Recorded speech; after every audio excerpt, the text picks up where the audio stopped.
Olá pessoal, nós vamos iniciar agora a aula sobre atos processuais, né? Sobre esse tema atos processuais. Na realidade, são diversos subtópicos que a gente vai abordar, né? Em algumas aulas a gente vai dispensar para utilizar, para falar sobre esse tema atos processuais. Então a gente vai passar desde essa temática de atos das partes, essa parte de regramentos gerais, para a parte de comunicações processuais. A gente vai falar também sobre comunicações, sobre prazos, sobre vícios, enfim, tem uma série de temas para se desenvolver sobre os atos processuais. Iniciamos falando dos atos das partes, os integrantes do processo. Inicialmente, para a gente falar sobre atos processuais, a gente precisa compreender o que são os atos processuais, bem do começo, né? O que são os atos processuais? Bem, só lembrando, processo, vocês lembram, que tanto pode ser visto do ângulo subjetivo como do ângulo objetivo. Do ângulo subjetivo, o processo ele compõe-se de uma relação jurídica estabelecida entre autor, réu e juiz, né? Uma relação jurídica triangular, onde o autor, o réu, o juiz, todos eles terão direitos e deveres um em face dos outros. Isso do ponto de vista dentro do processo. Sob o ponto de vista objetivo, o processo é uma série concatenada, uma série ordenada, pré-ordenada de atos, né? Então, os atos processuais nada mais são do que os atos jurídicos, as etapas provocadas, as etapas produzidas e praticadas pelos sujeitos que fazem parte do processo, tanto as partes quanto o juiz, né? E o objetivo é fazer com que o processo ele siga o seu curso natural e ele chegue a um resultado, ele chegue a um ponto final, né? Seja favorável ao que o autor quer, seja favorável ao réu. Mas essa é a ideia do ato processual. Vamos dar andamento, né? Vamos fazer com que esse processo ele se realize e chegue ao seu finalmente, né, com aquela tutela ou não concedida. Então, essa seria a ideia do ato ou dos atos processuais. Tanto as partes quanto o órgão judiciário ele realiza atos processuais, obviamente. Primeiramente, a gente vai estudar os atos das partes, vamos falar um pouco dos atos das partes para depois falar dos atos do órgão jurisdicional. Sobre os atos das partes, a gente fala em 4 espécies de atos das partes. A gente fala que os atos das partes podem ser no processo postulatórios, instrutórios, reais ou dispositivos. O que são os atos postulatórios? Postular, de uma forma geral, vem de pedir, de solicitar. Os atos postulatórios, eles trazem uma pretensão, algo que a parte do processo, o autor ou réu, ele quer no processo. E ele expressa isso através desses atos postulatórios. Os atos postulatórios são os pedidos e os requerimentos. Os pedidos, eles são os provimentos de mérito esperados pela parte. Como assim, Júnior? Por exemplo, quando você chega lá no final de sua petição inicial, o autor, e requer, por exemplo, requer a condenação do réu ao pagamento de indenização pelos danos materiais no valor de R$ 5.000. O que você está fazendo ali é um pedido, você está fazendo uma solicitação a respeito do mérito do litígio, ou seja, aquilo que está sendo discutido no litígio é a providência que você quer. Já os requerimentos são as demais solicitações que não têm propriamente vinculação, que não são propriamente o direito material. Por exemplo, requer a produção de prova testemunhal. A prova testemunhal não é um mérito do litígio, é apenas uma das provas que você quer produzir no processo. Então, aquilo é uma mera solicitação. Requer a designação de audiência, de mediação ou conciliação. Mais uma vez, você não está pedindo um mérito, você está apenas solicitando alguma providência no processo. Isso é o que a gente chama de requerimento. Os atos instrutórios, por sua vez, são os atos que se destinam a provar. Sempre quando a gente fala em processo de instrução, a gente está falando em prova, em produção de provas. Os atos instrutórios, então, são os atos que se destinam a convencer o juiz dos seus argumentos.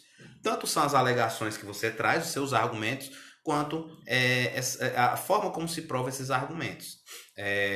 Como exemplo, a gente pode falar no depoimento da parte. No depoimento da parte, quando a parte senta lá para prestar o seu depoimento durante a audiência, ele está realizando um ato instrutório. Atos reais. Atos reais vem no sentido de que algo a ser praticado pessoalmente pela própria parte. Como assim? Deixa eu dar um exemplo.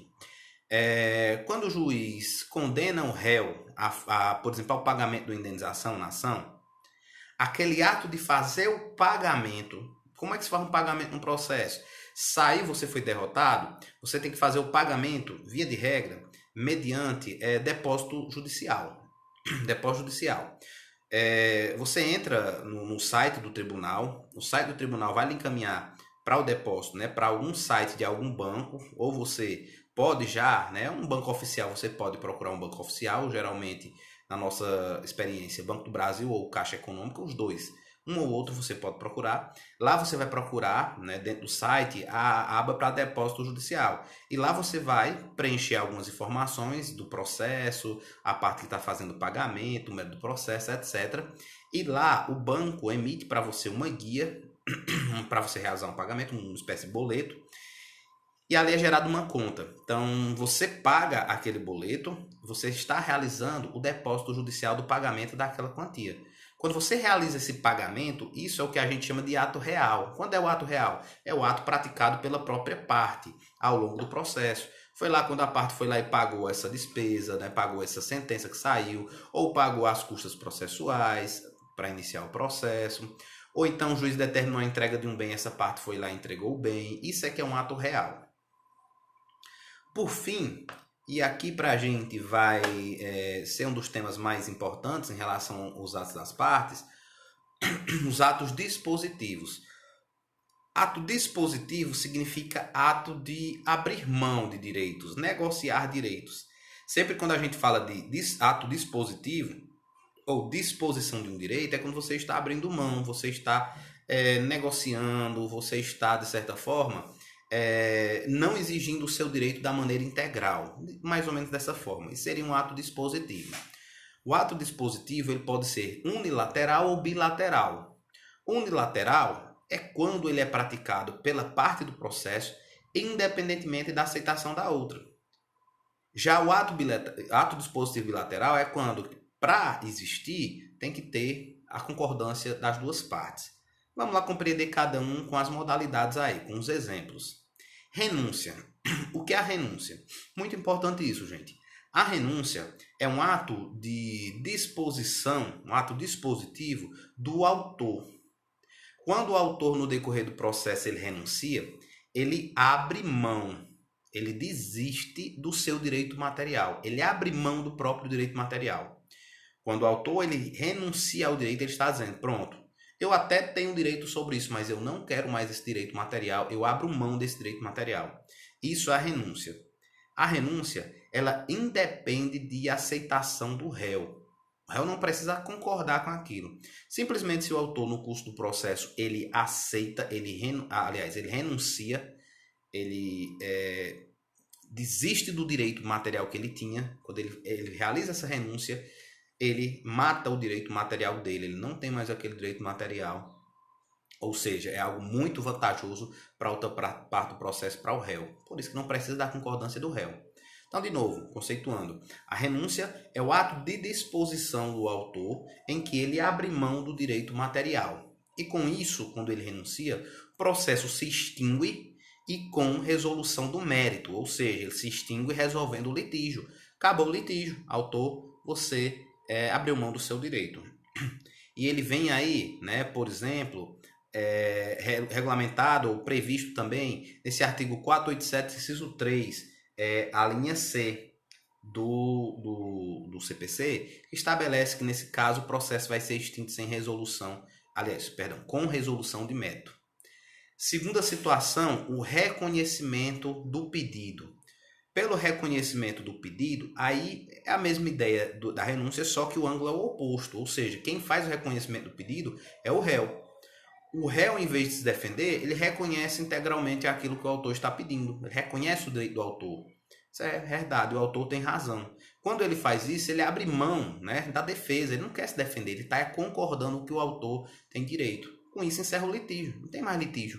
Ele aceitou. Da mesma forma, o artigo 487, inciso 3, na linha A, ele vai dizer que quando há o reconhecimento do pedido pelo réu, quando o réu aceita tudo que o autor falou, o processo se encerra, é extinto com resolução de mérito. Pronto, ele aceitou. Agora ele vai cumprir, porque ele aceitou. Ele vai cumprir com esse direito. Seria essa a ideia de reconhecimento. Como é algo extremamente favorável ao autor também, não precisa do autor aceitar, não tem nem sentido, né? Se o réu já está aceitando o que o autor pediu, ótimo, acaba o processo. E a desistência? Aí é que tá. A desistência, ela é um instituto que tanto ao mesmo tempo pode ser um ato dispositivo unilateral como um ato dispositivo bilateral. Por quê, Jânio? É assim, ó. A desistência, ela acontece, diferentemente da renúncia, quando o autor, e aí é para o autor, né? Desistência é específica do autor. Quando o autor desiste do prosseguimento do processo. Ele desiste de prosseguir com o processo. Ele não renuncia ao direito material. Ele só renuncia àquele processo. Eu não quero mais prosseguir nesse processo. Eu não tenho mais interesse em prosseguir com esse processo. Ele abre mão do processo. Então, de novo, ó, na renúncia, primeiro instituto que a gente estudou, o autor abre mão do direito material. Já na desistência, ele abre mão apenas do processo e não do direito material. Isso significa que, conforme o artigo 485, inciso 8, oitavo, o processo se encerra, mas sem resolver um mérito, sem resolução de mérito. O que é o processo se extinguir sem resolução de mérito? Olha, o processo se encerrou porque ele desistiu do processo, mas o direito material por si só não foi resolvido, o litígio não foi resolvido. Sem resolução de mérito, ou seja, sem resolver o litígio. O litígio continuou, apenas o processo em que se estava discutindo aquilo, ele não vai mais prosseguir, ele foi encerrado. Como o processo se extingue sem resolução de mérito, olha aí a consequência. Quando o processo se extingue sem resolução de mérito, por não ter resolvido o litígio, nada impede que o autor promova novamente essa ação no momento posterior. Não tem problema nenhum. Então o autor pode novamente ingressar com a ação para, mais uma vez, discutir aquele direito material. Já se ele desistir de novo do processo, ele pode futuramente ingressar? Pode.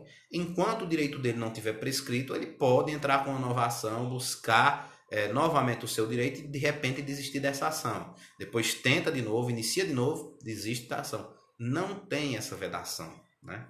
É por isso que a desistência ela já tem essa regulamentação um pouco diferente, tanto podendo ser unilateral como bilateral. Vamos ler aqui o parágrafo 4º do 485 do CPC, que a gente vai compreender por que de ser unilateral ou bilateral. Olha o que é que diz o parágrafo 4º. Oferecida a contestação, o autor não poderá, sem o consentimento do réu, desistir da ação. Sem o consentimento do réu, desistir da ação. Olha que coisa interessante. Antes do réu se defender, o autor pode desistir do processo tranquilamente. Então, nesse caso, a desistência será um ato unilateral.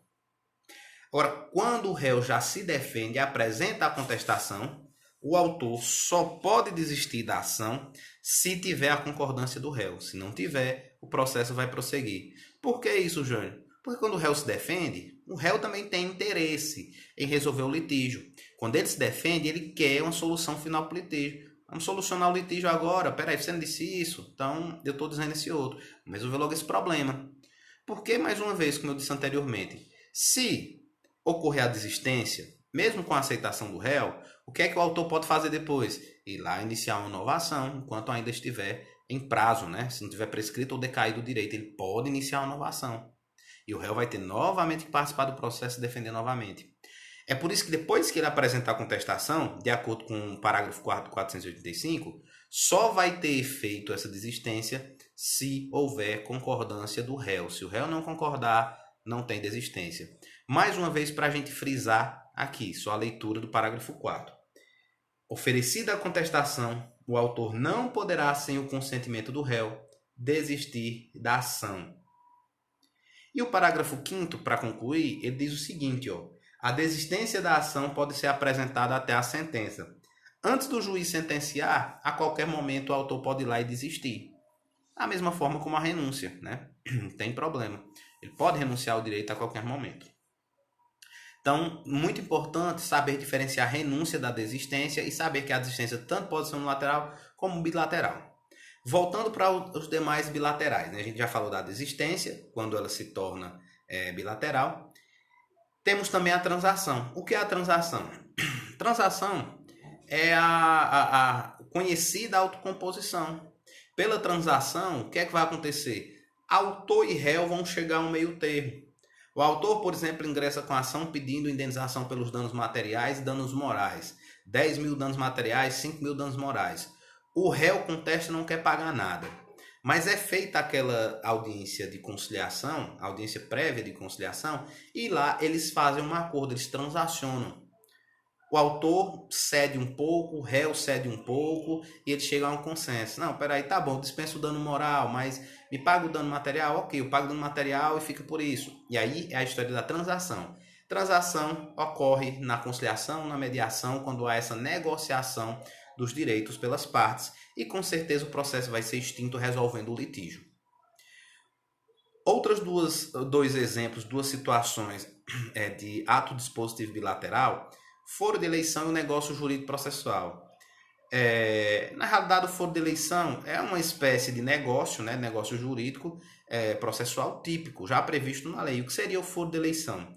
Ocorre o foro de eleição quando autor e réu, ou melhor, quando duas partes, muitas vezes antes mesmo do processo, mediante um contrato, né, escrito, estabelecem que para eventuais processos entre eles escolhem uma determinada comarca, um determinado foro, local para ser o competente.